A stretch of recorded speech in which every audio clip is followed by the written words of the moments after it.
the Public Order Act, isn't it?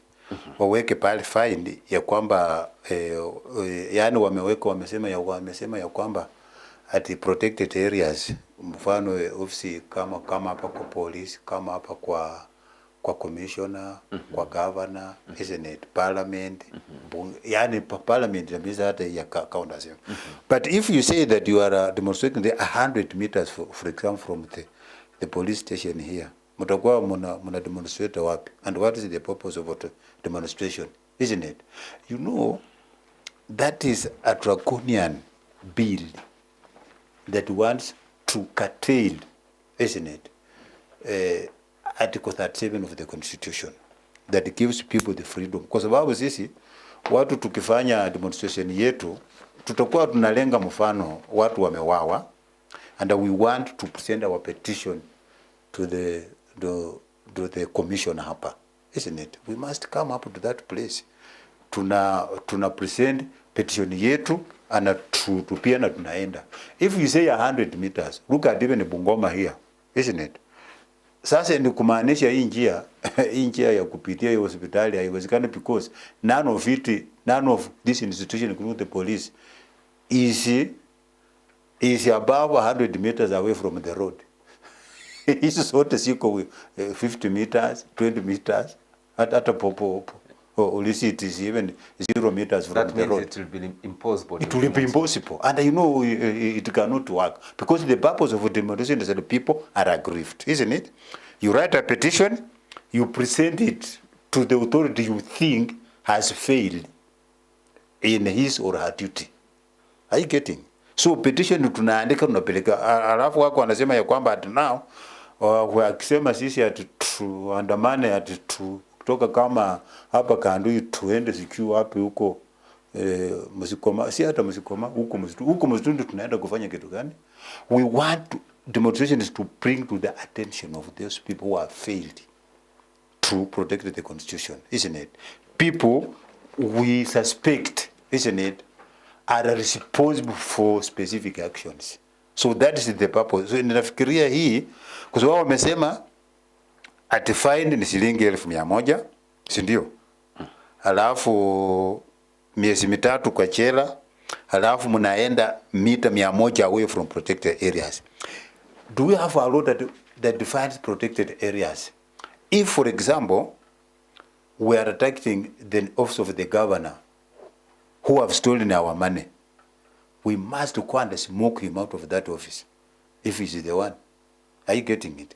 If it is our police officer who is rocky, who has killed the people, we must deal with that institution, see the people who are concerned there. So I think this is one of the appeals, isn't it? That will be very difficult to enforce. Itakuwa vigumu sana kuenforce. Itakuwa mfano ile sheria wamesema ya kwamba do you think it's going to pass?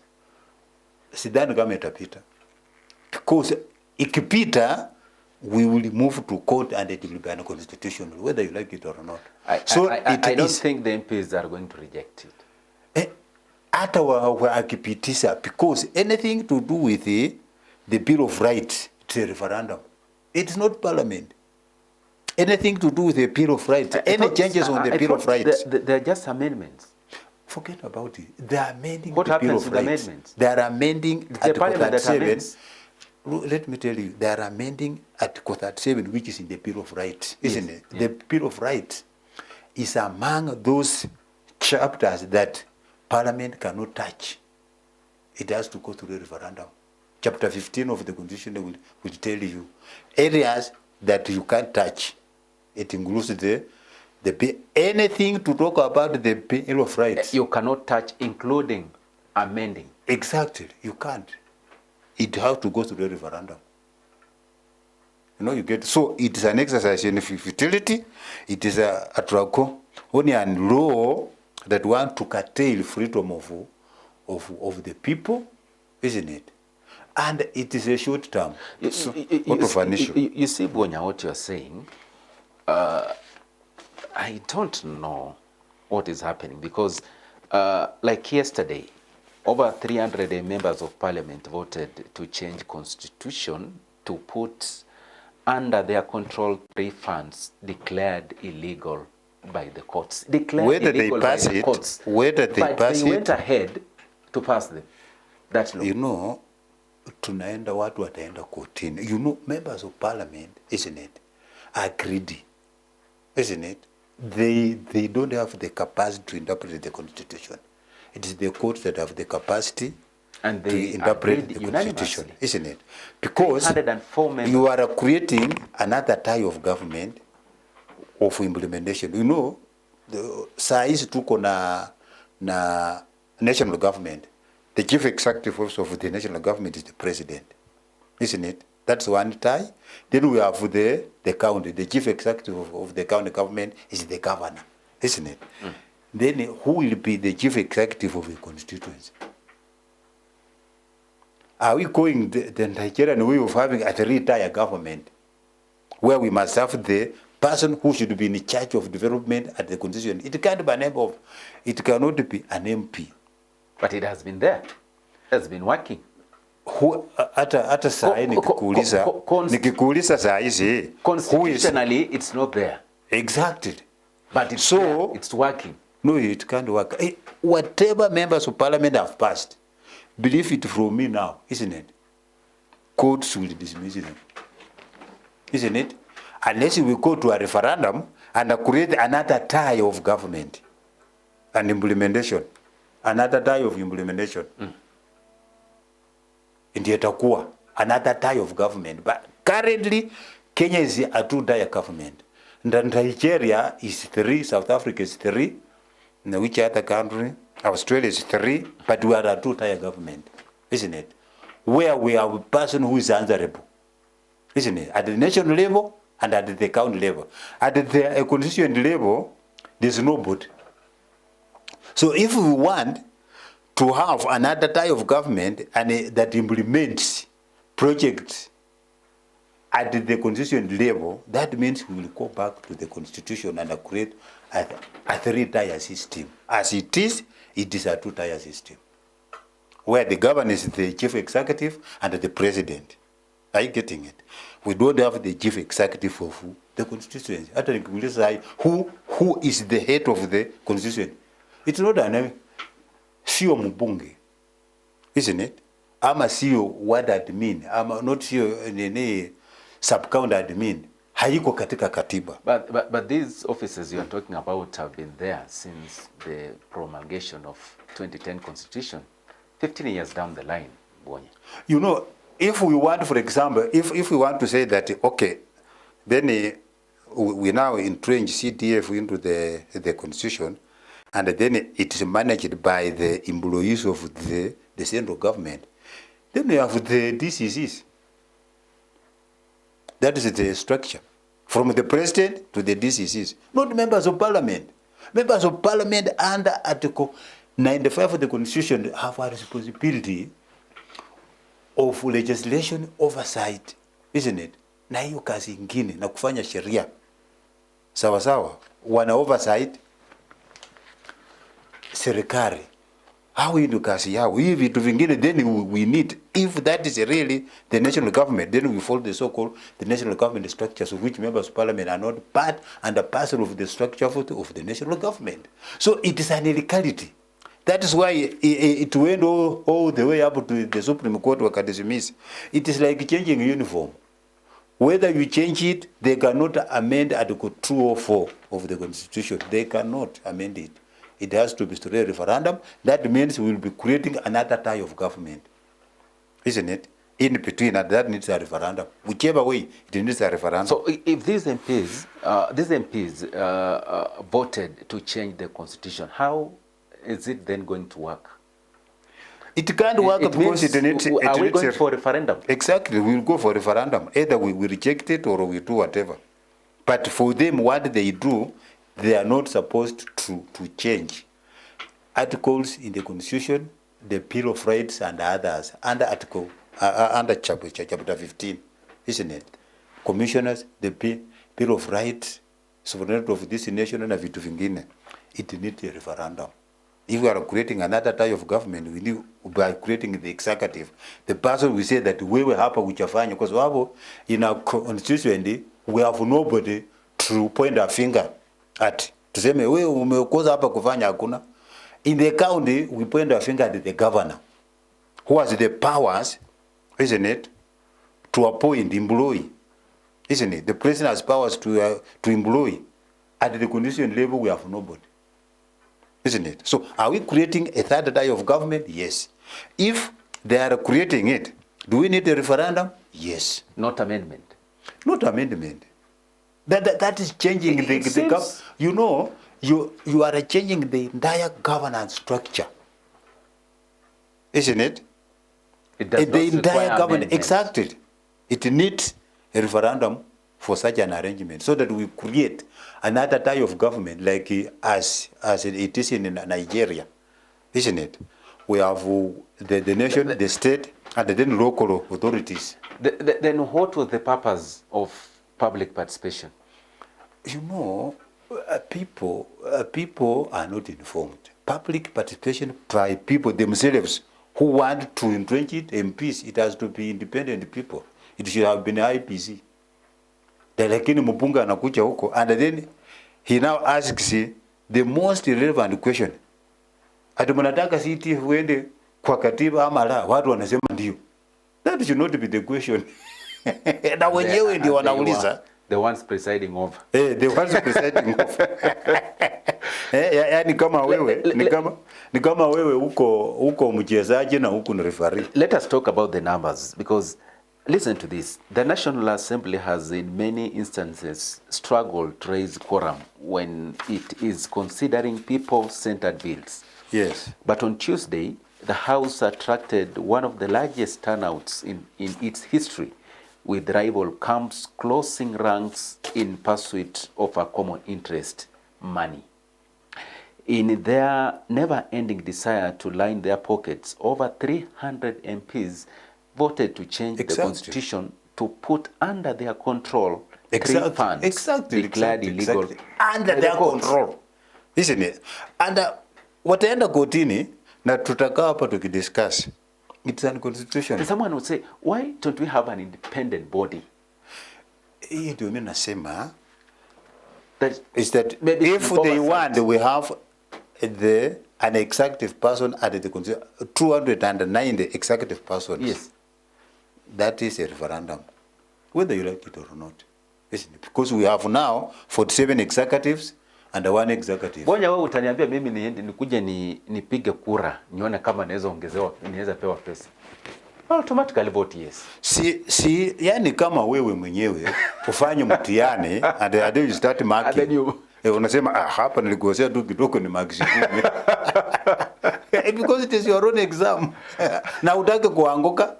Give it somebody else. An examiner should be another person. Wewe fanya mtihani, peana wengine. Are you getting it? Lakini wewe mwenyewe umefanya mtihani alafu wewe mwenyewe ndio unaenda kumark. Hata umeanguka unasema hapa nilikosea tu, hata nilisahau tu kuandika, acha niweke marks. Niweke hii koma na niweke hii koma na niseme ni vizuri. It can't work.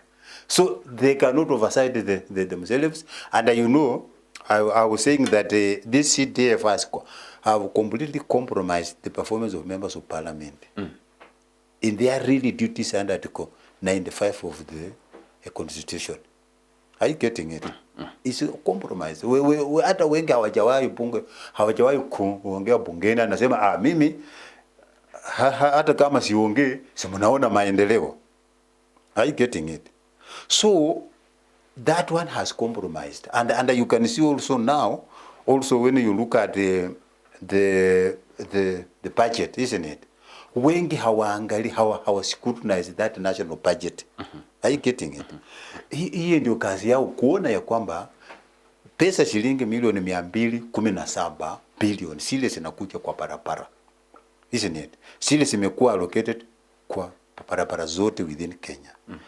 The work of members probably to see that how much of this money will be coming to Kimilili and which roads. How much of this money will be coming to Tongareni and which road? Or how much money will be coming to Bungoma as a whole? How much money? Hiyo hawafanyi. Kazi yao ni kutembea na checks kwa mfuko. Are you getting it? And you know, Senate also had refused, but you see now, they are putting half, they are putting a Senate oversight, na hiyo yote. So wote, they want politicians to control everything. This bill is going to Senate, right? Yeah, it is going to Senate. Do you think the Senate will try to... I don't think iliona mwingine akipinga. But, isn't it? Because they are greedy, they will pass it because everybody wants to control money. Are you getting? That is the issue. They want to control, but the human rights groups will be moving to court and you will see the results. It's unconstitutional. Unless they do it like that, we go to a referendum. Lakini huyu watetezi wa haki za binadamu, human rights activists, wakati mwingine mnapuuzwa bwana. Hapana, hakuna kupuuza. Saa hizi tumeenda kotini maneno ya Murkomen. Isn't it? We have succeeded in so many things, let me tell you. That is why jana uliona cartoon. Isn't it? President yako amejishika anasema watu wa civil society sijui tutawafanya namna gani. Uliona hiyo cartoon? We have an impact and we have international recognition. Is that whatever we do here, isn't it? We do to commendation of it, we share with the international community, we share with the embassies, we share with everybody else. What happens there? See to hapa peke yake, we see this injustices being done to the people. We write and then we share with the others. Isn't it? We go with what we call alternative reports. We read several serikali itaandika yao, isn't it? Iseme ya kwamba hapa Bungoma hakuna mtu alikufa. Isn't it? Hapa Bungoma hakuna mtu ambaye amefungwa. But nimekuonyesha hapo list ya watu ambao wameshikwa kotini. Yes. Are you getting? Yes, I've seen it some. Yeah. So hizo vitu we do what we call alternative reports. And our reports are taken very seriously, let me tell you. They are taken very seriously because most people or most organizations internationally, especially in Europe, they don't trust the government. So hizi vitu zote ninakuambia hii, they have the numbers. If ODM and the UDA comes together, they will pass all the party laws they want to pass within this period ya miaka miwili. Because they have absolute majority. Are you getting? Absolute numbers. Kwa sababu ukiona like in the National Assembly of 347, UDA has 145, even though it is divided a bit. Then we have ODM 86, Jubilee 28, Wiper 26, Independent in 12, UDM 8, ANC 8, Fort Kenya 6, KANU 6, DAP 5, PAR 3, COOP 3. Ukiona hiyo numbers, isn't it? They can pass repressive laws. And that's why we are saying that whichever laws they pass here, draconian laws, isn't it? We will seek the intervention of the courts to interpret whether it is constitutional or unconstitutional. And we will do it at whatever cost.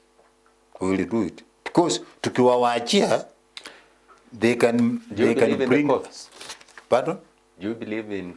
Yeah, we believe in the courts, and some of them even, you know, we believe in the court because that is not been compromised, right? No, forget about it. We will just go whether they are compromised or not. We will present our issues, and they will interpret the Constitution the way it is, because they will not manipulate the interpretation of the Constitution, isn't it? And that is why the Supreme Court pronounced itself that whatever will happen, whether you change any chief what, it is unconstitutional. And it remains unconstitutional as we are talking now.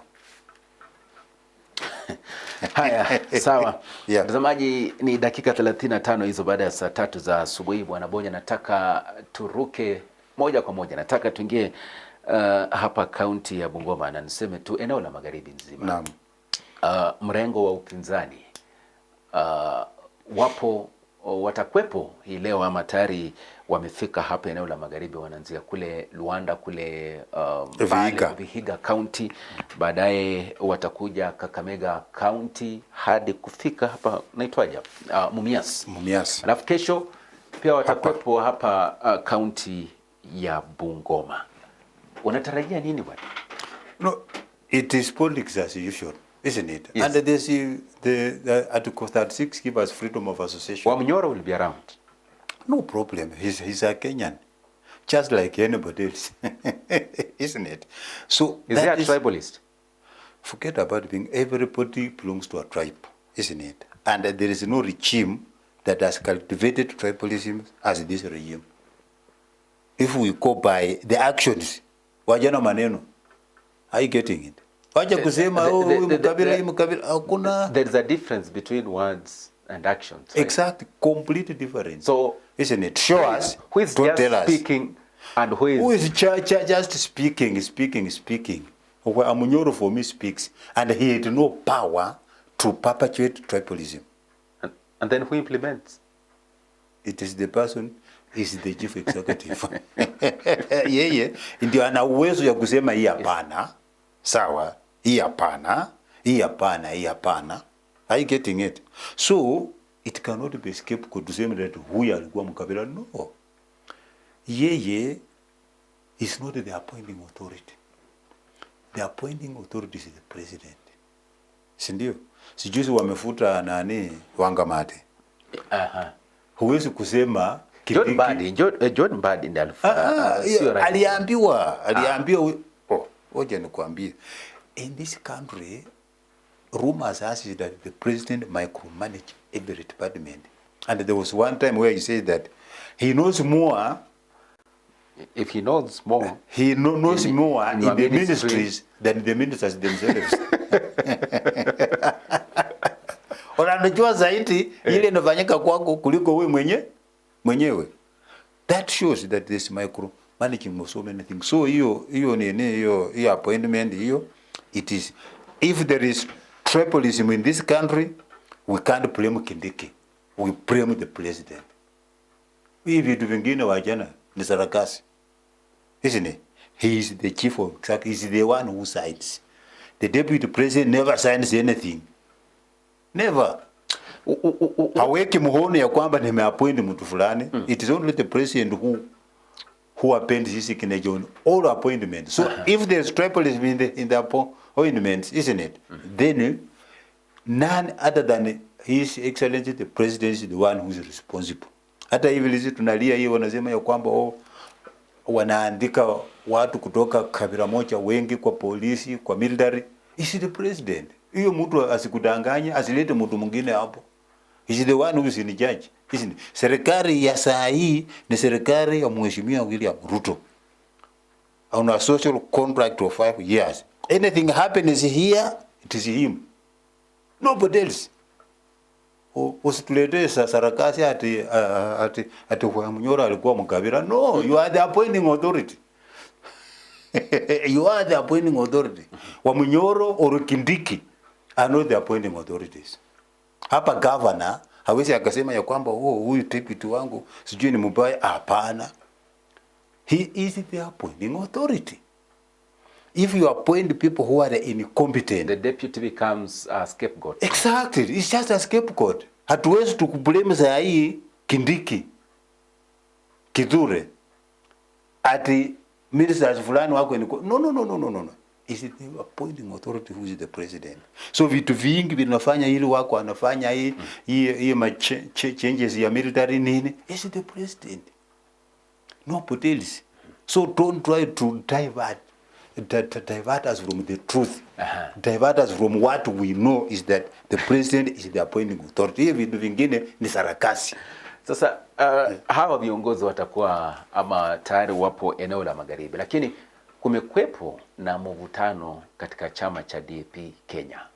Kuna viongozi, niseme kwamba wawakilishi wadi kutoka kaunti ya Trans Nzoia walikuwa namuomba aliyokuwa waziri Eugene Wamalwa kujiuzulu, basi na mpe gavana wa kaunti ya Trans Nzoia George Natembeya nafasi ya kuongoza chama cha DAP Kenya. Umeona, the truth should be told, isn't it? Is Natembeya popular? Of course. More popular than Eugene? Eugene is seen in meetings. Machakos, where. But on the ground here is zero. It's Natembeya who has the ground. That is the plain truth. Na watu watakani kuambiwa ukweli. Ukweli ni kwamba Eugene hako katika ground. And as usual yeye, kazi yake ni huko tu. Anataka watu wamuone. an old script. He said he's a gentleman. He's a gentleman. Up there, it is like Mudavadi, like that. On the ground, he has no support on the ground. Eugene has completely, tuambiane ukweli.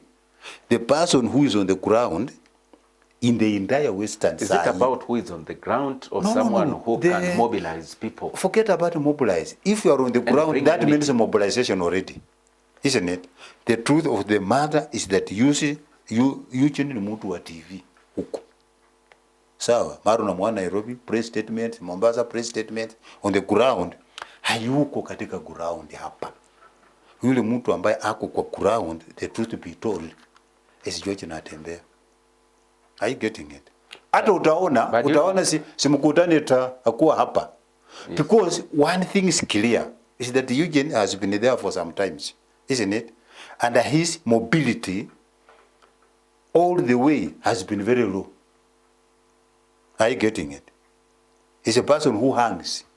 But you know this journey also needs financial muscle. Yes, but you see, you cannot be traveling in Nairobi everywhere. Na nyumbani ako. At the end of the day, let me tell you, this is the Kenyan politics.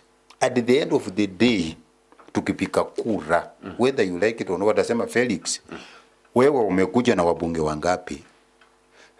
Kusha. Hii ingine ni stories. Isn't it? So, a real politician should not waste time having rallies in Mombasa, mahali ambapo the people he is competing with, like Kachakwa, he has mobilized the ground before he is now coming out. Yeye anaenda nje without ground support. Are you getting? Mushoka has his people there. Matiang'i has his people there. Sasa hao wakienda nje, isn't it? Nyumbani yuko sa. But you see, you cannot be in meetings, listening press statements in Nairobi, smiling all over, when on the ground you are zero. The person who's on the ground is not even Wamaru. Like if you want to be taken serious, isn't it? Okay, he's the one having the party. But you know, it will be very difficult for Natembea to replace Eugene Wamalwa. It's Eugene Wamalwa's party. Forget about it. You know, his house. You can have. No, the issue is that they should accept, isn't it? Let the reality accept. The political reality is that Natembea is on the ground, Eugene is not on the ground. The rest are stories. Are you getting it? The rest will just be stories. Yeye ni mtu wa juu huko. Hapa chini. Wewe ninaenda humo. Hata ukiona wakati rallies zitakuwa hapa, isn't it? You will notice what I'm trying to explain, isn't it? And that is the truth, and that is the reality. Ya kwamba the person who's on the ground in Western is Natembea, not Eugene. As usual, Eugene ni mtu wa huko juu with no mobility. What is going to happen? Now, let us cross the bridge as we reach there. What do you think is going to happen? We will go, nafikiri watasikizana because all of them are in one party, isn't it? All of them are there. Watasikizana. That is my hope, that was Kombane. If you are not popular, you are not popular. If you are not on the ground, you are not on the ground. Unahisi pengine kutakuwepo na muungano kati ya viongozi kutoka chama cha Ford Kenya na chama cha DAP Kenya? Kwa sababu jana tumeona mambo ambayo si ya kawaida. Tumeona kuna wabunge ambao ni kama wanapania kumleta timu Wanyonyi.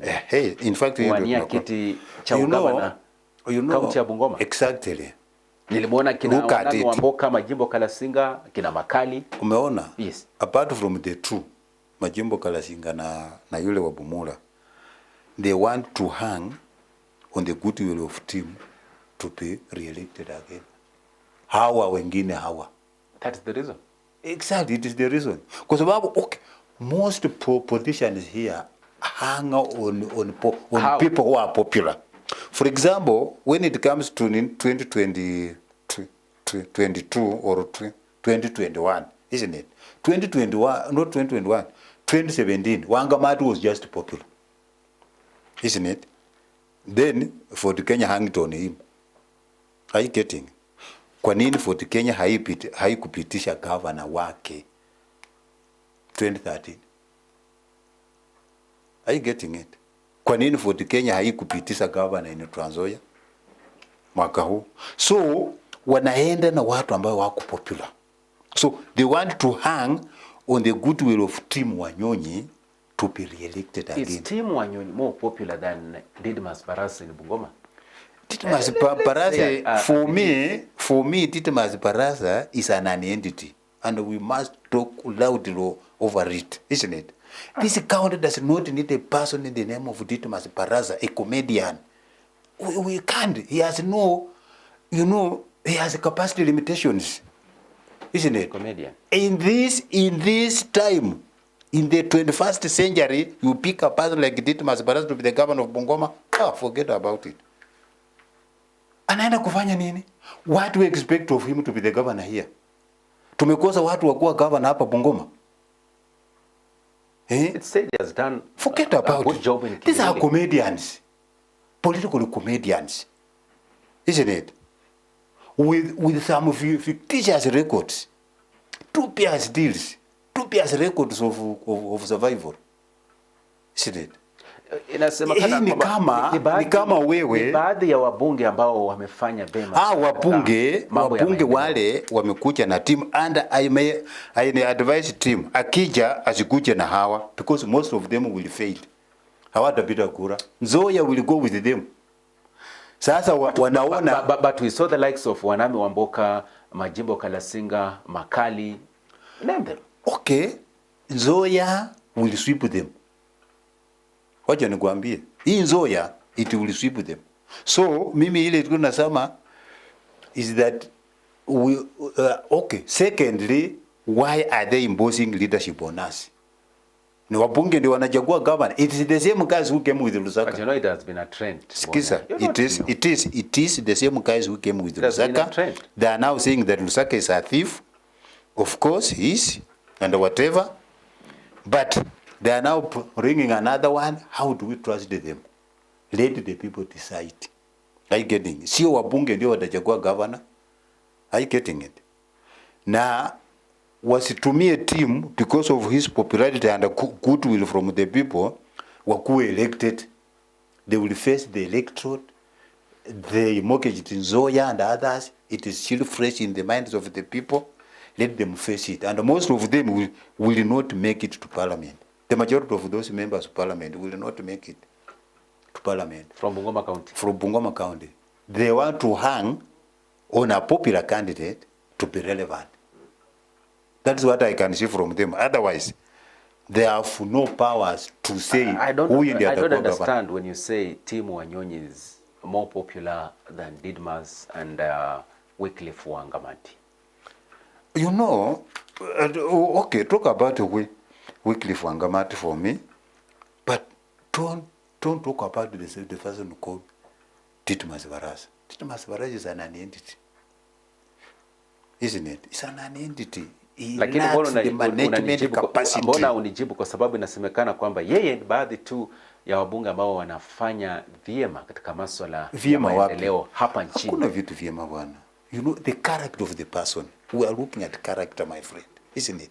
Let us not look at performance. Do you want to tell me all these governors, the 48 governors, the characters? You know, in the sense and in the way Bungoma has been structured. Look at Bungoma, Busia, look at the governor wa Busia, yule wa kwanza na wa pili, look at the governor wa Kakamega, wa kwanza na wa pili, wa Trans Nzoia wa kwanza na wa pili. And then we come here, we elect Didmas. Hii hapana. Hiyo, it will be, isn't it? It will be making Bungoma to fail again. And the person bringing Didmas Barasa as a Ford Kenya candidate is a person who knows that this person is incompetent. This is the person I can manipulate to do what I want. What's bringing Didmas?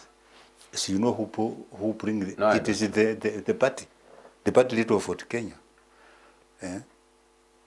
He was equal in the community saying that, this is the person we go with. he lacks the professional capacity to manage this county. When you see, he has capacity limitations. See members of parliament from Bungoma County uniting, and then there is Tim Wanyonyi there. You know, Tim Wanyonyi has Barasa,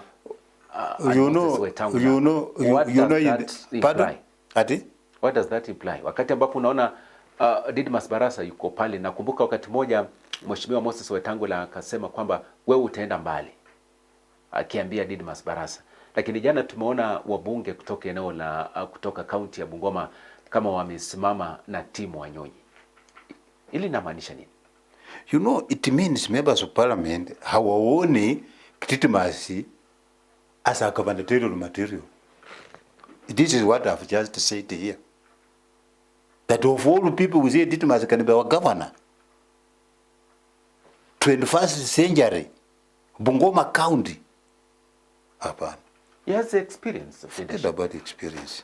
The character of the person. Forget about the other things. We get poor leadership because of the character of the person. Wakati alikuwa anafanya kazi, who is he? Sijua alikuwa kwa chezi, sijua alifanya nini, sijua alifanya vitu vingi Nairobi. The character matters. Isn't it?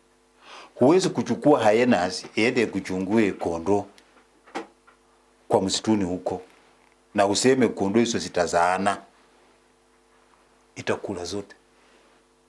Isn't it? The character. Saa hii yeye ana ndege zinasikia sijua ana ndege sijua amehaya. Can a member of parliament buy a helicopter? From which source? Your salary? Which business do you have? You know, you get it. The price of that helicopter is the salary for an MP for 55 years. And they anunue a helicopter. Amekuwa mbunge sijui miaka mingi. You can see the character of the person is key. Isn't it? Na tumekuwa hapa na governor yule amekuja and there is a mistake hapo walifanya because Lusaka was already pensionable ya kuwa speaker. Alafu unamuongezea. That is why anadharau watu wa Bungoma. That is why hakai kwa ofisi. That is why anakaa mahali pengine. Hawajali vile watu wanafanya. So Bungoma people cannot make a mistake and elect the characters I am seeing here to manage, isn't it? 60 billion, not 60, 70 billion shillings, 75 billion shillings in the next 5 years. Ni kama umechukua nini fisi kwenda kukuchungia kondo. Hizo kondo hazita sana. Itakula zote. So for me, I'm not a campaign against him or whatever. He has the freedom to choose, but he's not the character Bungoma County can elect as a governor, according to me. And how I know him. He isn't. Na how umeona wabunge nao wamewacha huyu, but I cannot say that let them not hang on Tim's popularity possibly so that they can be re-elected. Watu wawachucha hawa wabunge whether they have delivered or not. Are you getting it? Na muelewe ya kwamba ni hawa wenyewe walikuja na Lusaka. India ametutatisa, isn't it? Mismanage the future of this county, mismanage resources, mismanage everything, and he doesn't care. Ako kwa maziwa ya jioni. Do we need another complaint? We cannot be a lamenting community when we elect leaders. People must be very careful because choices have consequences, and we can see the consequences of re-electing Lusaka again during his second term. The consequences are seen, are widely seen. Na ni maziwa ya jioni kabisa from the operations, isn't it? Hakai kwa ofisi, anakaa kwake, isn't it? Hajali. You know, you get it. He doesn't care because he's already pensionable. Hata mwemkataa yeye ana pension ya speaker about $1 million or something. Kwenda uju sasa hajali. Isn't it? Hana haja na watu tena. Kwa sababu hata waomba kura tena. That is why people are scared of re-electing people who have failed elections. Wanasema watakuwa kama huyu. Are you getting it?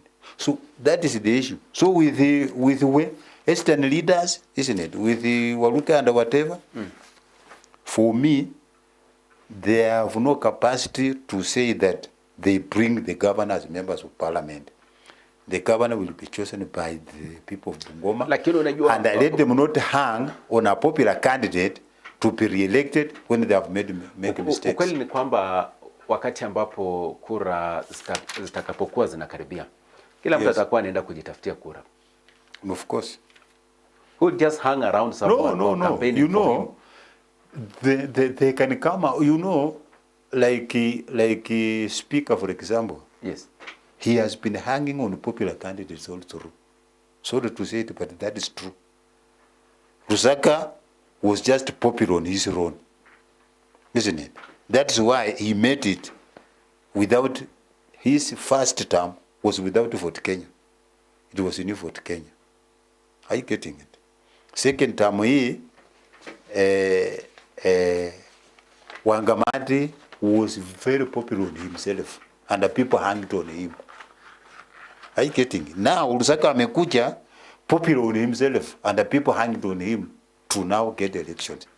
We cannot repeat that script again, because it is making the people of Bungoma or the entire Western to suffer because of incompetent leadership. Umeona vile Lusaka amefanya, anachukua fiscal planner, anasimamia pesa, and he has done so many measures, isn't it, in several departments, putting their people, incompetent people whom he can manipulate. Ama ameweka huko anasema wewe niletee pesa hii, wewe niletee pesa hii, and that is why you can't find, you can't see any single project here. Nani Felix, despite Lusaka handling 64 billion shillings during his regime. 64 billion. 64 billion shillings in Lusaka, and there's nothing. You know, it is here. You know, you get it. Bungoma has so far, from 2013 up to now, yes, we have received 113.9 billion, with Lusaka handling 64.3 billion, Wangamati handling 49.6 billion, isn't it? As of July 1st, 2025, Lusaka has handled 63.3 billion. Ask Lusaka to show you any project of even 1 billion. It is not there. Ask him to show you even a project of 800 million. It is not there. Isn't it? This stadium was initiated by Wangamati. Are you getting it? This stadium. A lot of money goes to the recurrent expense. Exactly. He has handled 64.3 billion. He cannot show us any single project na anatembea huko anasema nimefanya maendeleo. Are they cost development, imaginary development, or what development has he done? And he doesn't care. Hautumii watu siku hizi, isn't it? Anasema watu wanamsumbua, anakaa kwake.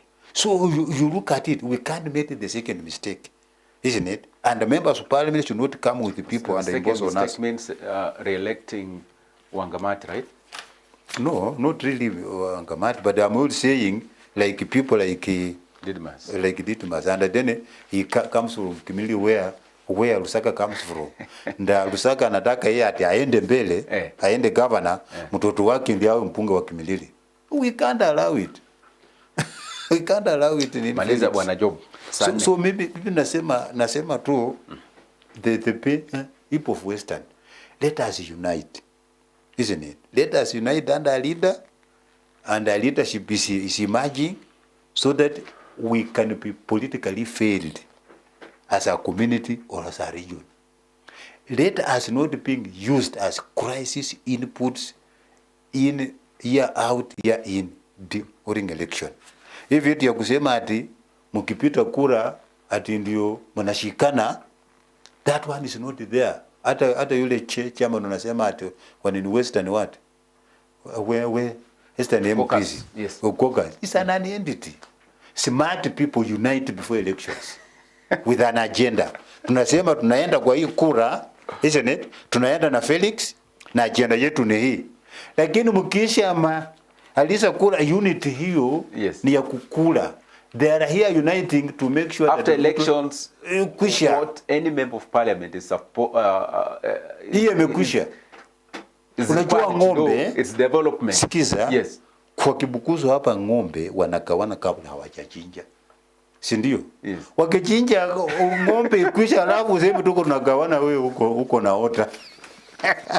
Na Huko naota. Mtazamaji, so smart people plan like the 27 election, isn't it?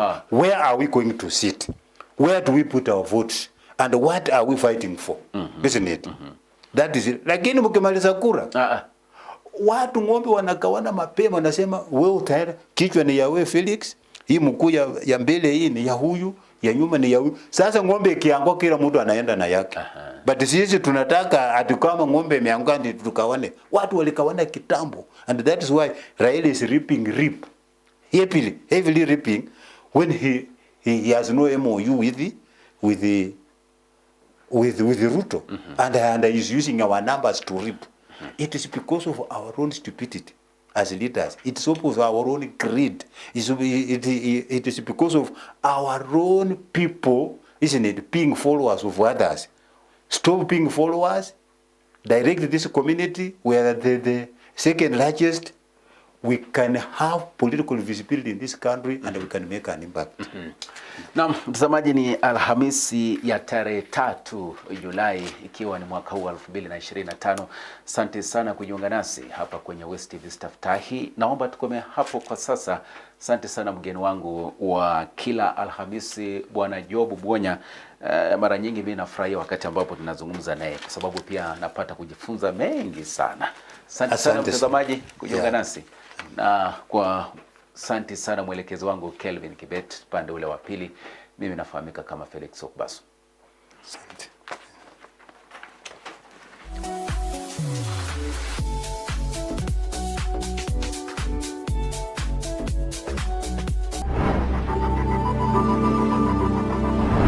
Westv, tazama ilivyo. Ufugaji wa kuku hukumbwa na matatizo chungu nzima: kupoteza vifaranga